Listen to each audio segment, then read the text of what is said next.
Although Frank Vogel, the Lakers coach, told us before the game it's possible AD could play in the Lakers' next game on Thursday against Dallas. Not having Rudy Gobert Saturday and having him tonight, what do you see when you watch Gobert as to the level of his importance with his team on both ends of the floor as O'Neal hits a three to start the game? A defensive player of the year, but offensively, you can't limit the effect he has. Screening, rolling, diving to the cup, opening up everything that the Jazz do on the offensive end.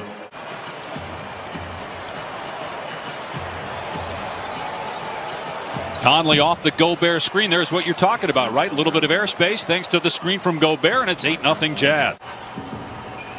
Here's Kuzma. Fires into Drummond, who had 27 points on Saturday, and he gets the Lakers' first points 2 minutes into the game. You take a look at this Jazz team, their act certainly traveled, so they're good enough to win on the road, but that home court advantage in Utah with that fan base is absolutely second to none. Shot clock down to 5. Another good defensive possession here by Los Angeles. Gobert, though, with the slam as Ingles, who's an excellent passer, made the play. An all-star this year for the second straight year. In the running for Defensive Player of the Year, which would be his third if he's able to win it, as Bogdanovich drills a three. And having talent, because talent damage doesn't have an effect in a playoff series. You need to have guys at 100%. Schroeder drills a three. You start to talk about whether we want to rest guys going into the playoffs, knowing that the schedule's more condensed this year. To me, they're in a different they have a different mentality than the Lakers. We need to be at 100%. When you're talking about the Utah Jazz, it's about making sure guys are healthy, but I wouldn't rest guys. We're going to continue to keep our foot on the gas pedal because the message has got to be we haven't accomplished anything yet. Maybe some teams are being more and more careful with star players as Caldwell Pope gets a steal. It's hard not to say Utah's the best team right now. They have the best record. Three goes for Caruso, back-to-back Laker triple. Their record at this stage, 42-15, is the best in franchise history. Drummond working hard on the offensive glass. Gets it out to Kuzma. 3 straight threes for the Lakers, and just like that, they're within 2. Clarkson leaning in.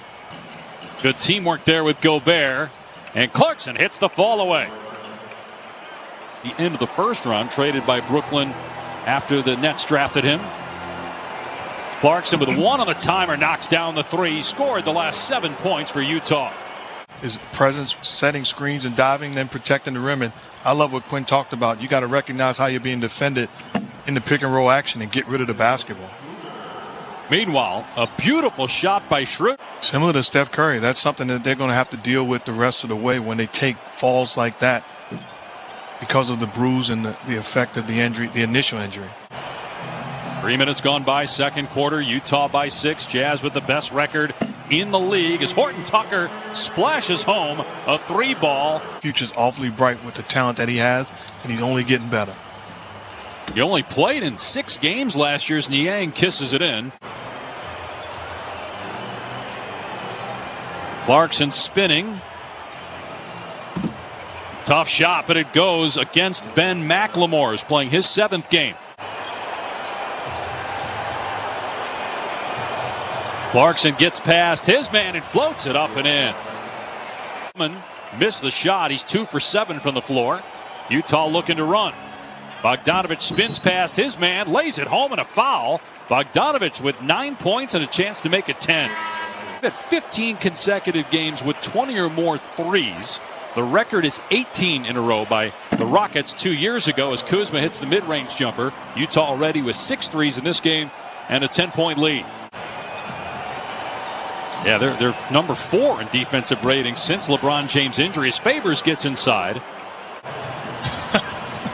There you go, man. Context. Giving context. We don't need that. Love that. Here's O'Neal hitting a 3, the 7-3 ball for Utah, and the Jazz with a 12-point lead.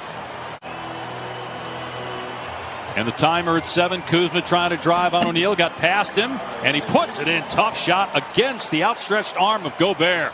Conley has to hoist it, gets it away, missed it, and it's tapped out to Schroeder. Just outside a minute to go. Kuzma in transition, collides, but puts it in, finishing through contact, no foul call. And Kuzma now in double figures with 11 points. That's a great job by Kuzma running the lane. How about the feathery touch there of Gobert? He's currently in the 5th spot in the West. They are 7-9 since March 18th. LeBron James was hurt on March 20th. They don't expect him back in the near future, though it's possible by the end of the month as O'Neal splashes home a 3. They have a better road record than they do at home. 18-10 on the road, 17-12 at Staples. Utah with its largest lead of the night. Kuzma hits the 18-footer. With the Lakers, so he signed a deal and he wants to continue to win and compete.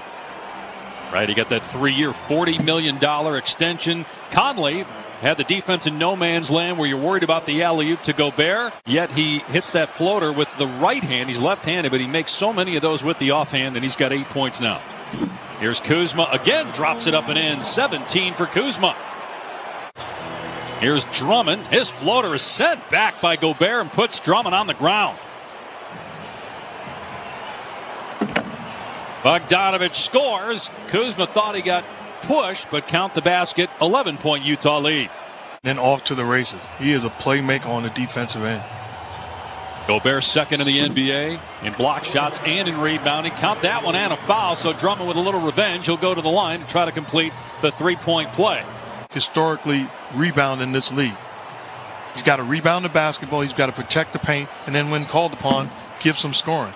And then there's going to be some times where he has to understand, because of the versatility of Anthony Davis. Here's Schroeder, had to get rid of it with 1 on the shot clock. Almost hit it. And it's rebounded by Gobert, his 6th board, to go with 6 points.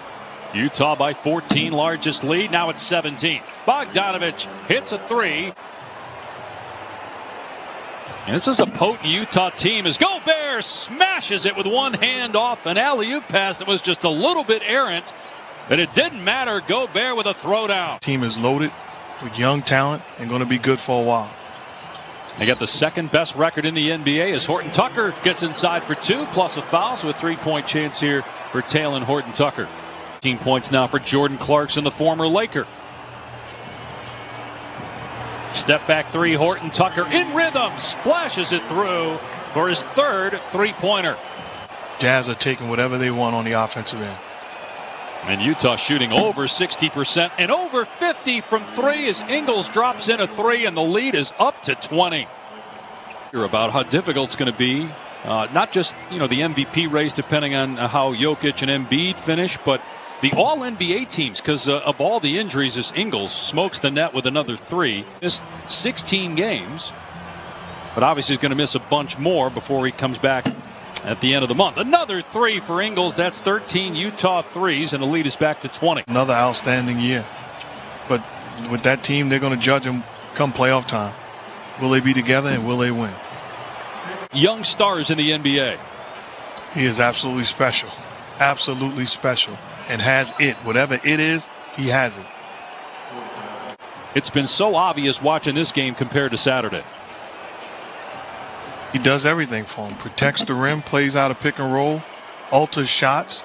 You're talking about Curry with 49. He actually had a chance to get 50. Was at the line shooting 2 with 48. Got poked in the eye in the foul. Missed 1. He's got to get better at the free throw line.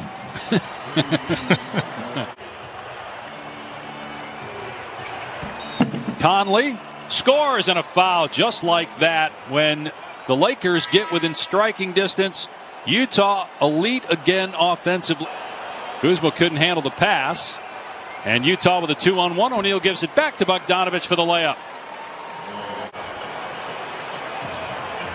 Here's Bogdanovich. And it's no fluke. Both of these teams are going to be around. They're not going anywhere. With a healthy Murray, you'd have to put them in the mix for a team that can beat anybody in the playoffs. But it was really tough to see a week ago Monday and being lost for the season. Well, they were in a discussion, having a real chance, but Jamal Murray's loss really hurts them. And at 35 to go, tough shot in the lane. The tip won't go from McKinney, and then he puts it in on Thursday night. Utah shoots close to 60% from the floor, hits 15 threes.